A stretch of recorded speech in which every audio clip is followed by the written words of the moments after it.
og Big Lag. Ja. Hej YouTube. Det her, det er episode 3, tror jeg.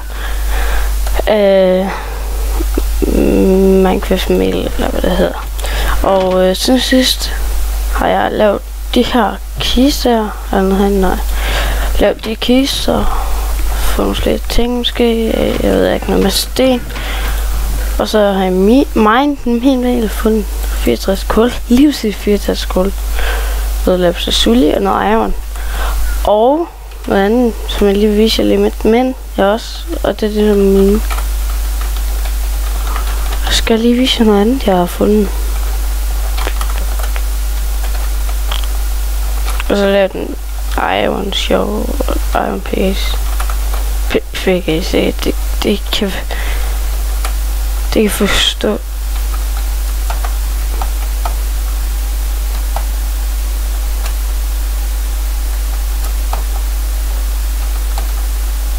Jeg synes lige kunne høre slime.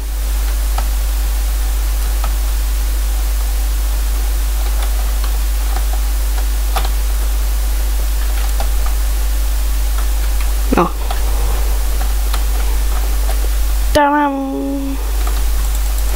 Diamond. Se hvor mange der er. 1, 2, 3, 4.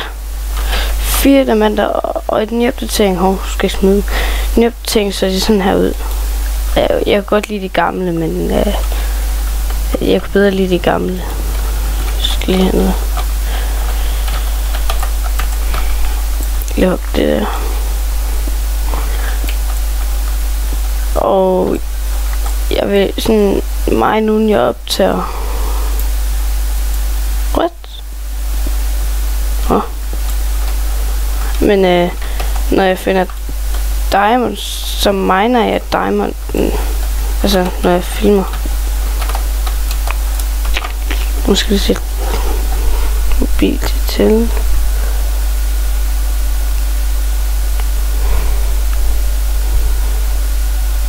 Come on. Sådan. Ja. Fik vi en diamonds og redstone og kul. Og i den her episode skal vi lave en farm. Altså en farm. Fordi jeg har ikke rigtig noget mad. Udover 2 æbler.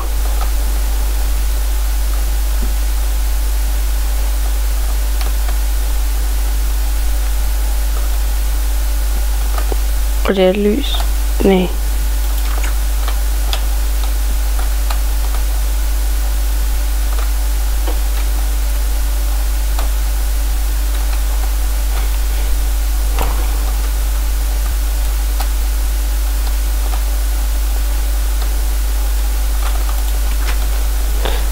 Nå. Det skal herop. Og jeg ved ikke helt lige, hvor det skal være henne, farmen. Den skal være måske derhen. Men vi skal lige gå klar til den først.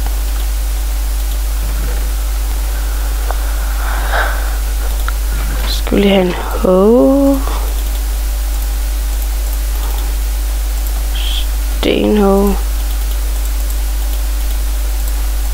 Så skal vi have nogle seeds. Det er ikke rigtig noget seeds. Så skal vi lige have et spand. Buckets. Vi skal bare vente til det bliver dag. Vi skal også bruge noget jord. Eller det er der sikkert noget, men vi tager ikke noget for safe skyld.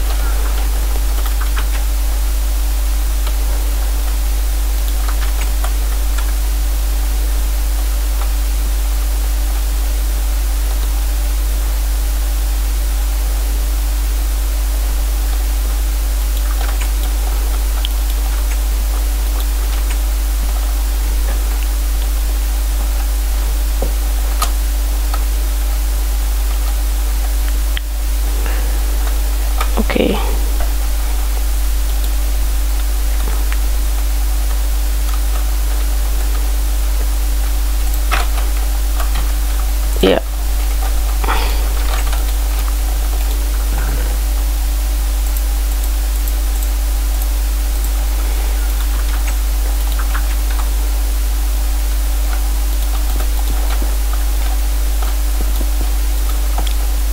Hej, Creeper.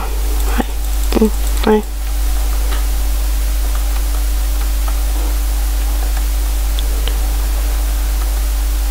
1, 2, 3. Åh.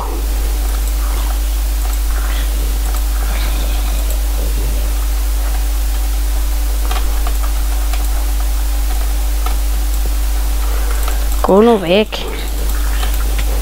Au.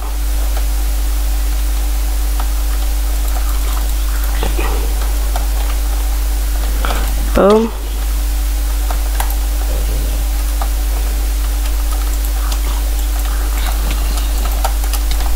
Fuck. Flere som jeg hårdt lige det der.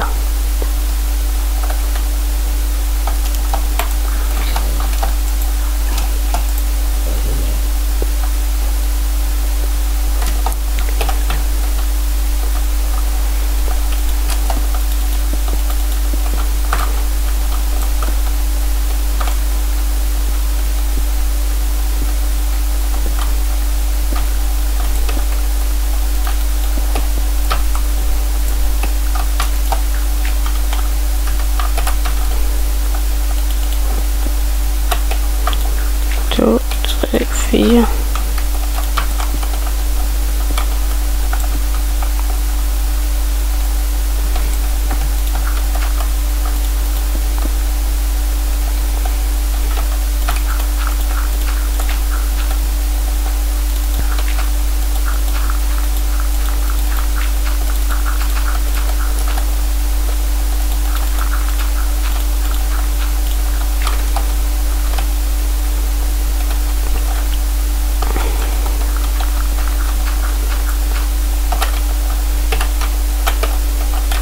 Det var en farm.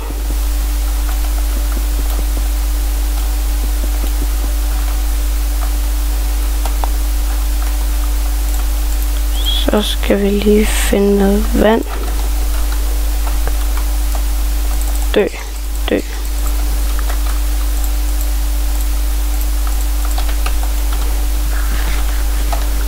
Nu vil jeg blive dag.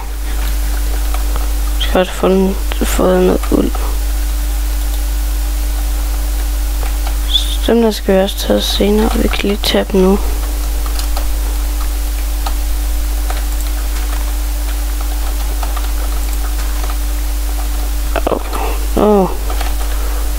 Så skal vi nemlig have lavet en sukkerkanefarm også. Så skal vi have en kofarm, ja. Og det jeg har kaldt den her verden, det kalder jeg den farmerman. Vi synes bare, det lyder sjovt. Nej. Eller jo.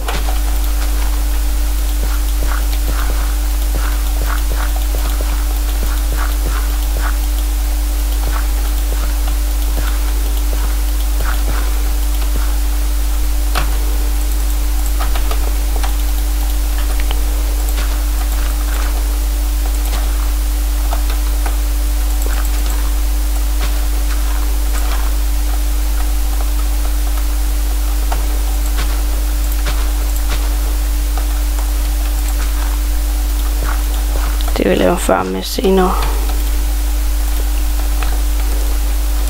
Nu skal jeg bare lige have en masse de her seeds. Og vi skal også lige have godt powder.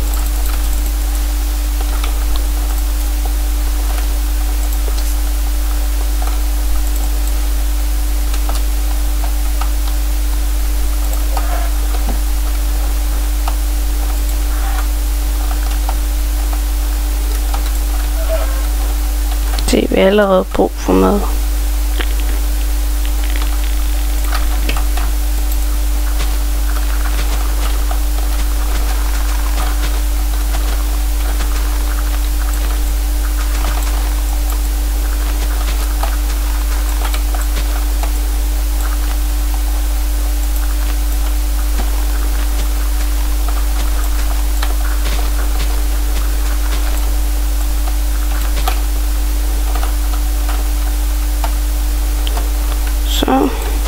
Og hvis I gerne vil vide, hvad jeg filmer med, så filmer jeg med Fraps Altså det købte.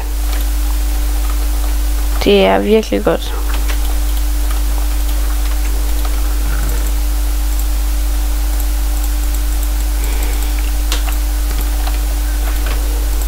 Brænder vi lige noget af det.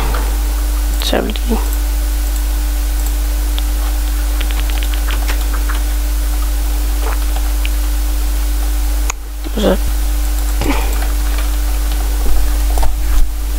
Så kan vi lige lave en med sukkerkage.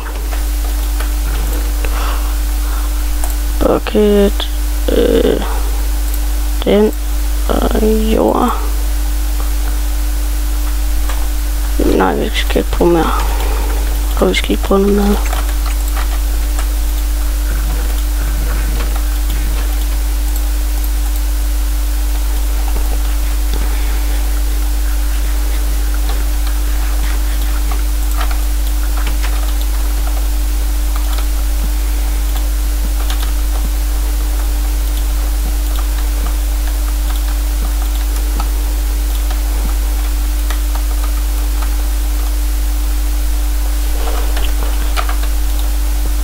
Nej,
så skal der lige noget vand.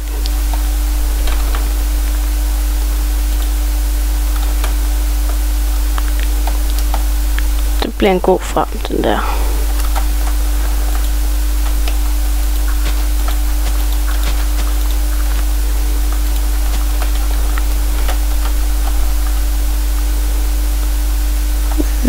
Vi kan også lave en vandmelonfarm og græsfarm, når vi får det en gang.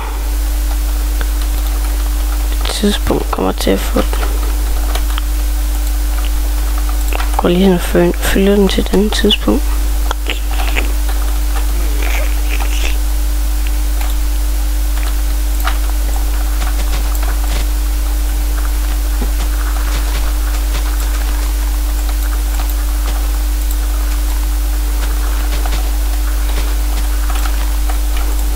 Hej.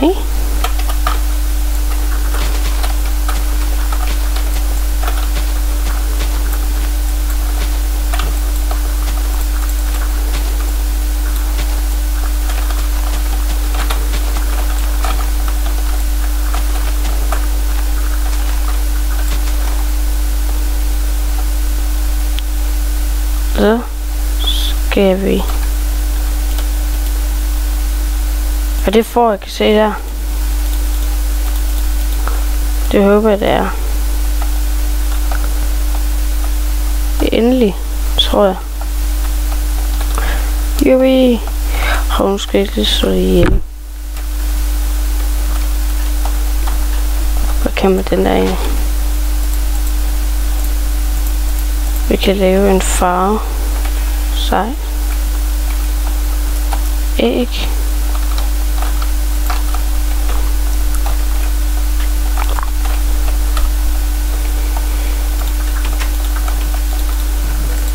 Lige bruge 2 stykker det her.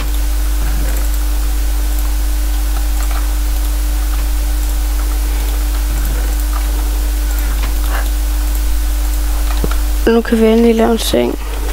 Altså hvis vi får en uld nok. Vi har jo kun et får, eller fra 2. Kan jeg ikke huske. Hvad helvede blev det af? Det kan ikke nå at flytte sig så langt. Det der. For... Hvor er du henne? Eller her? Nå, der er I et træ, okay. Klipper bare alle. Så fik ud den. Jeg har nok, jeg klipper lige resten også. Du skal dø. Altså, det gider jeg ikke have.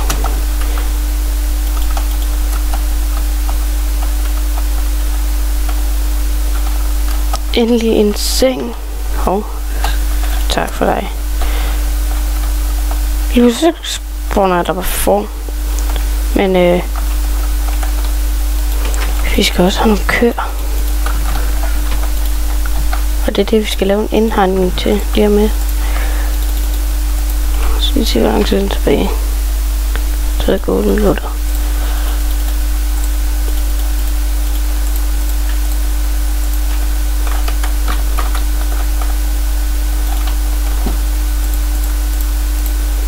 Nå, hvad skal der? Jeg er nødt til at bruge boner.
Gennem. Men vi skal lige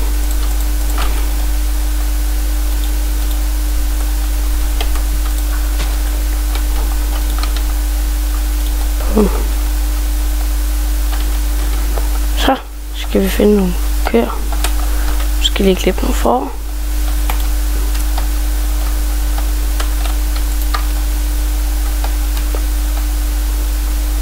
Dræbe nogle kyllinger, hvis det var det. Og dem.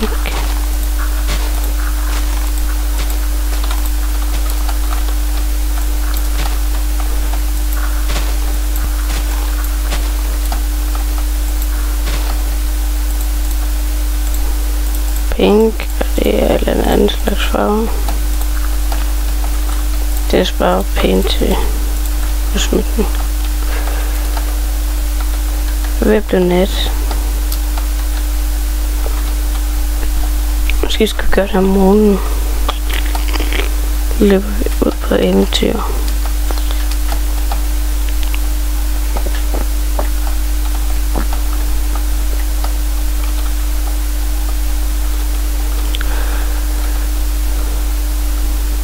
Måske skulle... What? Wow. What? Men hvor der blev af de normale træ? Der er kun hvide træer her. Og så en masse hvide får.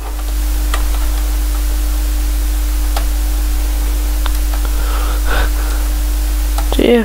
Nå, der var sus. Jeg kunne ikke lige finde det før. Skal vi lige ind i den. Diamonds. Nå, det er achievement der.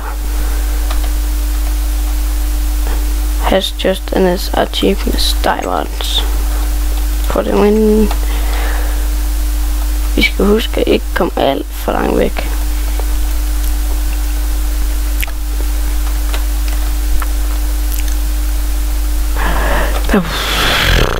Gider seriøst ikke slås nu. Yeah.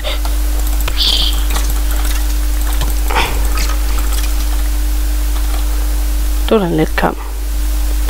Ja, kør.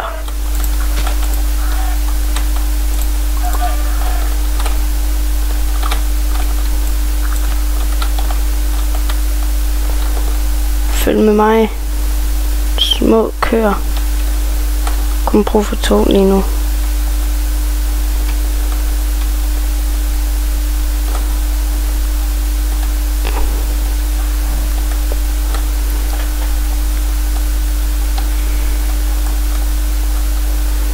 Kommer du lille ko?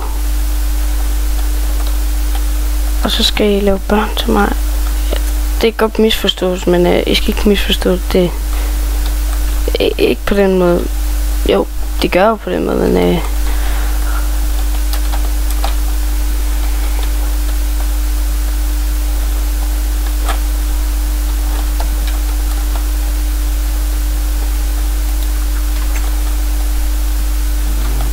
come on.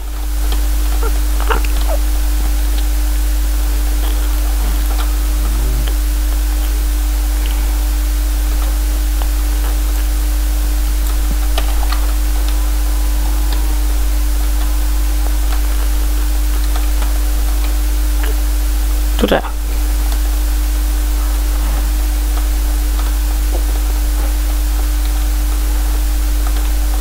Follow me.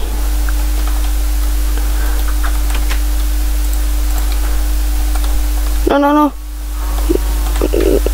No.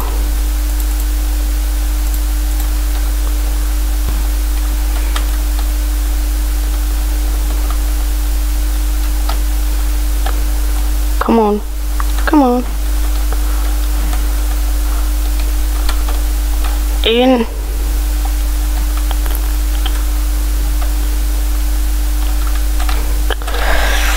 Sådan der. Hvor det er besværligt, for de kører ind, så skal lige her nu. Du er ikke frisk. Så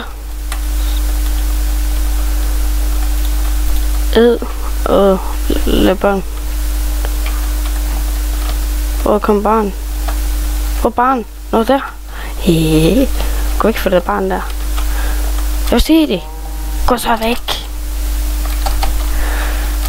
Sådan. Et stort hoved for at slå lille her. Mød. Mød. Mød. Nu er det med at få kør. Og vi skal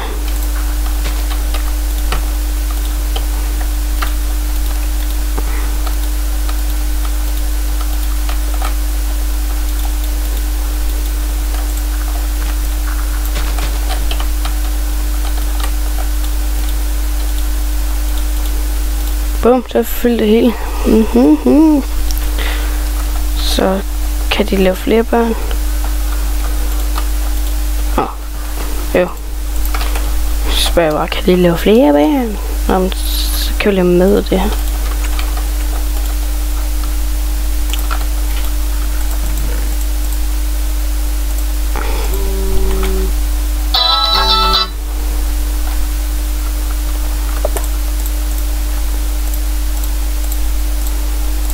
Waterboat skal vi ikke pause. Weed har jeg virkelig ikke noget at bruge til lige nu. Og ikke, ja. I næste episode skal vi lave en hønsefarm. Her sted. Og de her kofarms noget i. Senere der laver jeg en større et eller andet sted. Hvor laver plads til et eller andet sted. Banken, fjernbank, og så bare lave kør for at vinde. Så slut for den her gang. Vel til.